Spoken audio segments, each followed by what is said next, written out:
April 14. Ito nga pala yung araw na minalas tayo mga tol. Dahil nga habang bumabiyahe tayo, biglang umilaw itong indicator ng overheating. Galing nga pala ako dito ng Ermita, Manila mga tol. Pauwi na nga ako ng bahay na ito mga tol. Malapit na nga ako dito sa bahay mga tol. Dito biglang nawala yung indicator ng overheating mga tol. Pagkababa ko nga mga tol, dito dali-dali, tinignan ko na agad yung radiator natin. Tapos ganito nga yung bumungad sa atin mga tol, yung coolant natin biglang nag-leak.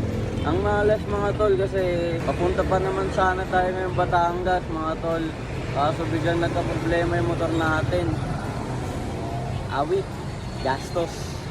Dito nga mga tol, binuksan ko na agad yung loob ng radiator natin. Tapos nakita ko ubos na yung coolant natin mga tol. Pagkatapos ko buksan yung radiator mga tol, dito tumingin agad ako sa ilalim. Dito ko na nga napansin mga tol, dito nga pala naglilik yung coolant natin sa ilalim. Hindi ko nga pala alam yung cause neto mga tol. Comment nga kayo kung ano naging cause neto. Pero bago yun mga tol, dito tinuloy ko pa rin yung pagpunta sa Batangas. Kasama ko nga pala yung girlfriend ko dito. Tapos ang kasama kong bumiyahe dito mga tol, yung tito ko. Ito nga pala yung gamit nating motor mga tol, yung Bergman EX mga tol. Salamat nga pala sa iyo Kuya MC na nagperam sa akin ng motor para lang matuloy dito sa Batangas.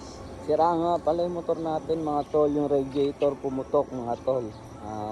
So ito muna yung ginamit natin, yung Bergman ng asawa ng, kapatid ng asawa ng pinsan ko mga tol, no? Ayan o.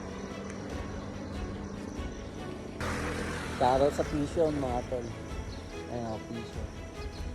Shoutout po dito sa Vision Custom. Ito nga pala yung gamit naming riding jersey mga tol. Itong Vision. Gusto mo rin ng ganito mga tol, ilalagay ko lang yung link dyan sa baba para maka-order ka na rin. At dito na nga mga tol, pauwi na tayo galing Batangas. Tapos dito na nga tayo dumiretso sa Kuisari tayo mga tol. Dito ko na nga rin pala binili yung bago nating radiator mga tol. Ito nga pala yung radiator natin, yung BR. Kung gusto nyo rin ng BR di pang PCX mga tol, PM lang kayo dito kay Boss Harry. Isang mabilisang transaction lang mga tol, dito nakuha na natin yung BR. Tapos dito rumekta na agad tayo sa mekaniko natin. Dito ko na nga pala pinagawa sa Jedworks mga tol. At dito nga binubuksan na ni Doc yung radiator natin mga tol. Tapos dito niya na rin sinimulang baklasin yung luma nating radiator.